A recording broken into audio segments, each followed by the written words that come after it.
17th of May, Chancellor of the Exchequer George Osborne held a news conference to announce an emergency budget. Good morning, everyone, and on behalf of myself and on behalf of David and Alan, can I welcome you to the Treasury, and can I take this opportunity to say how glad I am that someone of David's intelligence and calibre is here to assist me in the work that we have to do.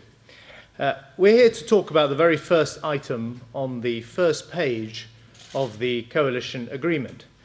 As it says, deficit reduction and continuing to ensure economic recovery is the most urgent issue facing Britain.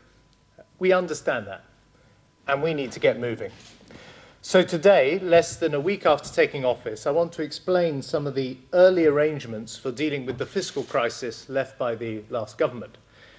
First, let me just tell you some of the stark facts. Last year, our budget deficit was the largest it has ever been in our peacetime history.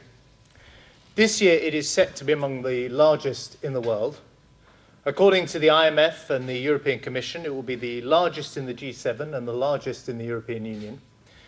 This is the legacy of 13 years of fiscal irresponsibility, and it poses a very real threat to the recovery. And that is why this new coalition is founded on an agreement to significantly accelerate the reduction in the deficit, starting this year. This is not about party interests, it's about the national interest.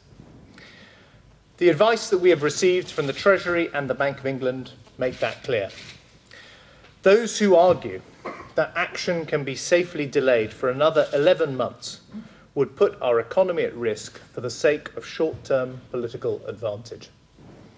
The last few weeks have shown quite how urgent the necessary action has become.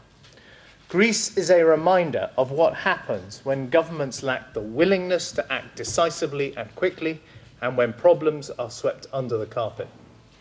The result is sharp increases in interest rates, worsening recession, growing unemployment.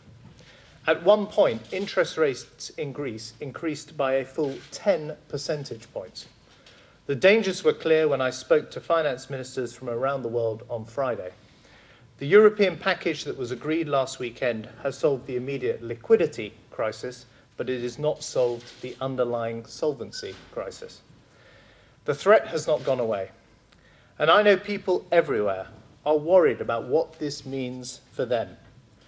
And they are asking themselves, will I be affected? What does it mean for my job, my family, for my children's future?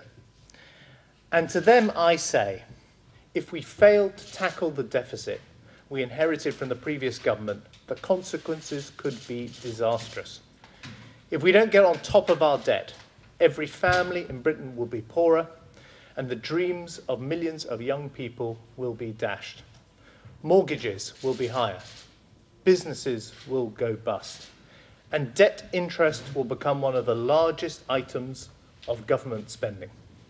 We urgently need to restore confidence in our economy, and we need the determination to act quickly in the short term in order to establish credibility for the longer term. So what will we do? The first part of our approach is to boost credibility and confidence in the UK's fiscal framework. In short, we urgently need a full independent assessment of how bad the problem really is. As the IMF has said, strong fiscal institutions can enhance the credibility of consolidation plans. I could not agree more. Over the last 13 years, the public and the markets have completely lost confidence in government economic forecasts. The last government's forecasts for growth in the economy over the past 10 years have on average been out by £13 billion each year. Their forecasts on the budget deficit 3 years ahead have on average been out by £40 billion. Unsurprisingly, these forecasting errors have almost always been in the wrong direction. The conclusion is clear. We need long-lasting change in the way we put together budgets in this country. The final decision on the forecast has always been made by the Chancellor, not by independent officials. And that is precisely the problem. Again and again, the temptation to fiddle the figures, to nudge up a growth forecast here or reduce a borrowing number there to make the numbers add up has proved too great. And that is a significant part of the reason for our current problems. I believe the public should be able to trust official forecasts for the economy. I want independent forecasts to become the norm. And this will inevitably mean giving away some of my powers as Chancellor. Of course, the elected government will still set the overall fiscal goals of the government and the extent to which fiscal policy expands or contracts at each budget. And of course, it will retain control over tax and spending decisions. These are properly decisions for elected politicians, accountable to Parliament and to voters. But I am the first Chancellor to remove the temptation to fiddle the figures by giving up control of the economic and fiscal forecast. I recognise that this will create a rod for my back down the line and for the backs of future Chancellors. That is the whole point. We need to fix the budget to fit the figures, not fix the figures to fit the budget. To do this, I am today establishing a new independent Office for Budget Responsibility. For the first time, we will have a truly independent assessment of the state of the nation's finances. So that they can get to work immediately, the OBR will initially operate on a non-statutory basis, just as the Monetary Policy Committee operated before it was enshrined in legislation. It will be headed by Sir Alan Budd, one of the most respected fiscal and macroeconomic experts in our country. He is a man of immense integrity and indisputable independence, having worked for governments of both right and left, and he was appointed as an inaugural member of the Monetary Policy Committee by Gordon Brown.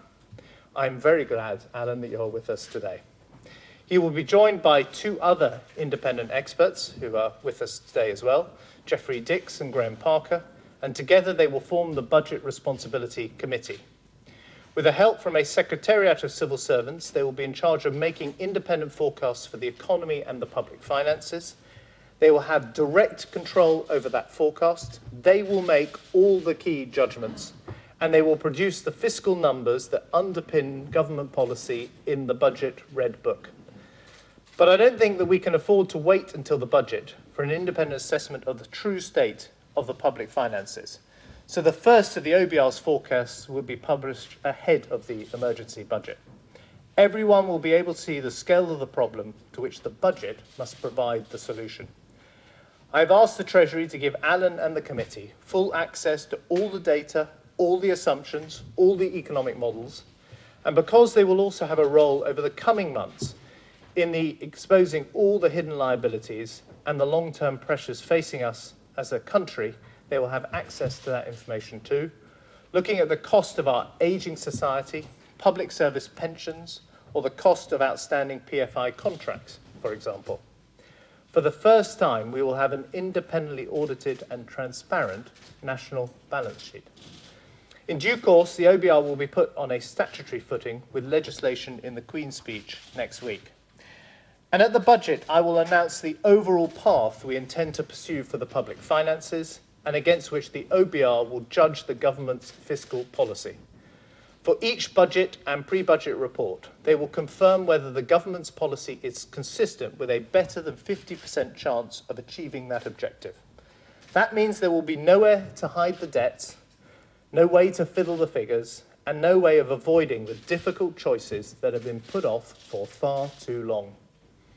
Now, with all these changes, fiscal policy in this country will be at the cutting edge of international best practice, making us one of the few advanced economies with an independent fiscal agency that produces official fiscal and economic forecasts.